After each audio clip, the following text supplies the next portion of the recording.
এখন সংসদের তৃতীয় অধিবেশনের প্রথম বক্তব্য রাখবেন মিস্টার হারুন। মাননীয় সদস্য, আপনার সময় 5 মিনিট।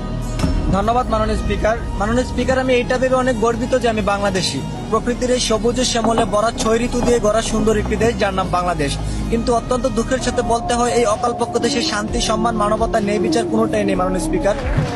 মাননীয় স্পিকার, আমরা এমন এক দেশে জন্মগ্রহণ করেছি যে দেশে আইনের চেয়েও মাদক কারবারিদের পাওয়ার বেশি। এমন এক দেশে জন্মগ্রহণ করেছি যে দেশে অন্যায়, অত্যাচার, অবিচল প্রতিনিয়ত ঘটে যাওয়ার পরেও এর কোনো প্রতিবাদ নেই। আর প্রতিবাদ করবি বা কে? যে প্রতিবাদ করে তার বেঁচে থাকার অধিকারে হারিয়ে ফেলে মাননীয় স্পিকার।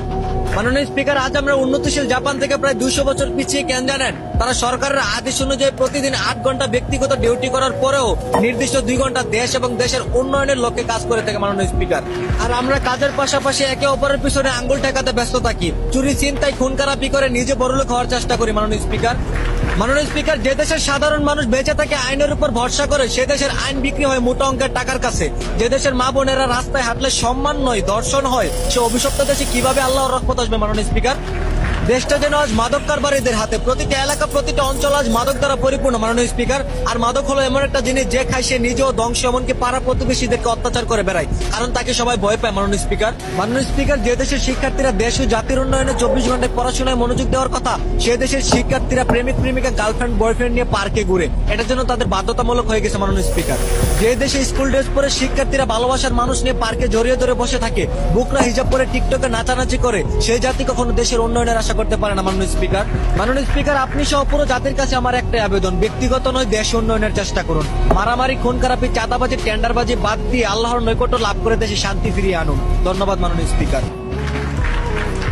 দ্বিতীয়বারের মতো সংসদে বক্তব্য রাখবেন মোহাম্মদ দুলাল। মাননীয় সদস্য, আপনার সময় 6 মিনিট। ধন্যবাদ মাননীয় স্পিকার। মাননীয় স্পিকার, আমাদের দেশে যাতায়াত ব্যবস্থা এতটাই দুর্বল যে গত ঈদ উল ফিতরে কর্মস্থল থেকে বাড়ি ফেরার পথে সড়ক দুর্ঘটনায় প্রাণ যায় হাজারো মানুষের। যেখানে করার কথা ছিল পরিবারকে নিয়ে আনন্দ, সেখানে নেমে আসলো সুখের ছায়া মাননীয় স্পিকার।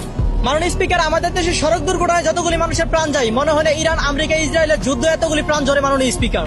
মাননীয় স্পিকার, বেপরোয়া গতি, মাদকাসক্ত ড্রাইভার, ট্রাফিকদের অনিয়মের কারণে এই সমস্ত ঘটনা ঘটে মাননীয় স্পিকার। এ ব্যাপারে দৃশ্যমান কোনো বিআরটিসির পদক্ষেপ আমরা দেখি না মাননীয় স্পিকার। মাননীয় স্পিকার, বেপরোয়া গতি, মাদকাসক্ত ড্রাইভার, ট্রাফিক অনিয়মের কারণে এই সমস্ত ঘটনা ঘটে মাননীয় স্পিকার। এই ব্যাপারে বিআরটিসির দৃশ্যমান কোনো পদক্ষেপ চোখে পড়ে না মাননীয় স্পিকার। মাননীয় স্পিকার, আমাদের সবার একটাই অনুরোধ, এবার ঈদ উল আজহা উপলক্ষে কর্মস্থল থেকে বাড়ি ফেরার পথে যাতায়াত ব্যবস্থার কারণে যেন কোনো মায়ের বুক খালি না হয় মাননীয় স্পিকার। ধন্যবাদ।